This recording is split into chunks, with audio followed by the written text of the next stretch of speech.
ಮದ್ದೂರಿನಲ್ಲಿ ನಡೆದ ಗಲಾಟೆನಲ್ಲಿ ಅತ್ಯಂತ ಹಿಂದೂ ಧರ್ಮದ ಹುಲಿಯಂತೆ ಗರ್ಜನೆ ಮಾಡಿ ಎಲ್ಲ ಹಿಂದೂ ಹುಲಿಯ ಕಾರ್ಯಕರ್ತರಿಗೆ ನಾನಿದ್ದೀನಿ ಜೊತೆನಲ್ಲಿ ಅಂತಂದೇಳಿ ಆಶ್ವಾಸನೆ ಕೊಡೋದಲ್ಲ, ಅವರ ಹೆಗಲನ್ನ ತಟ್ಟಿ ಹೇಳಿ ನಾವು ಇದ್ದೀವಿ ಹಿಂದೂ ಕಾರ್ಯಕರ್ತರ ನಡುವೆ ಅಂತಂದೇಳಿ ಹೇಳಿದ ಏಕೈಕ ವ್ಯಕ್ತಿ ಯಾರಪ್ಪ ಅಂತಂದ್ರೆ ನಮ್ಮ ವಿಜಯಪುರದ ಜನಪ್ರಿಯ ಶಾಸಕರಾದ ನಮ್ಮ ಶ್ರೀಮತಿ ಯತ್ನಾಳ್ ಅವರು.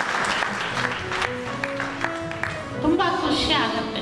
ಆದ್ದರಿಂದ ನಾವು ದಯವಾಡ ಅವ್ರಿಗೂ ಮತ್ತೆ ನಮ್ಮ ಅಮರೇಶ್ ಅವ್ರಿಗೂ ಸಹಿತ ತಿಳಿಸಿದ್ವಿ.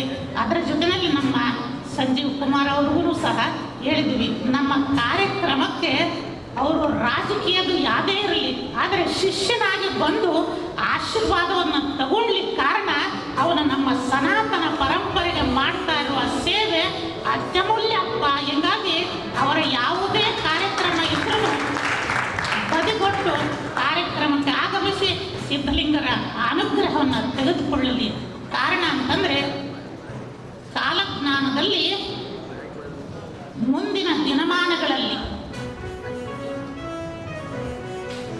ಯಾವ ಮನೆಯಿಂದ ಹೊರಗಡೆ ಹಾಕಿದ್ದೀನಿ ಅಂತಂದೇಳಿ ಯಾರು ಸಮರ್ಥನೆಯನ್ನ ಮಾಡ್ತಾ ಇದ್ದಾರೋ ಆ ಮನೆಯ ಒಡೆಯ ಯಜಮಾನನೇ ಇವರೇ ಆಗಬಹುದು ಅಂತಂದು ಕಾಲಜ್ಞಾನ.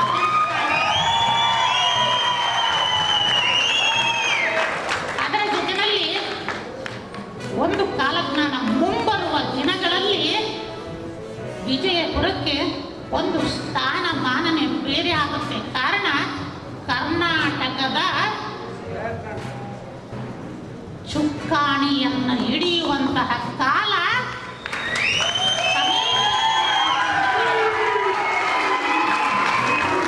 ತಿಳಿಸ್ತಾ ನಮ್ಮ ಯತ್ನಾಳ್ ಅವ್ರಿಗೂ ಒಂದು ಸಂದೇಶವನ್ನ ಕೊಡ್ತಾ ಇದ್ವಿ. ಆದಷ್ಟು ಧರ್ಮ ಮಾರ್ಗದಲ್ಲೇ ನಡೆದು ನಮ್ಮ ಸನಾತನ ಧರ್ಮವನ್ನ ಪೋಷಿಸಬೇಕು.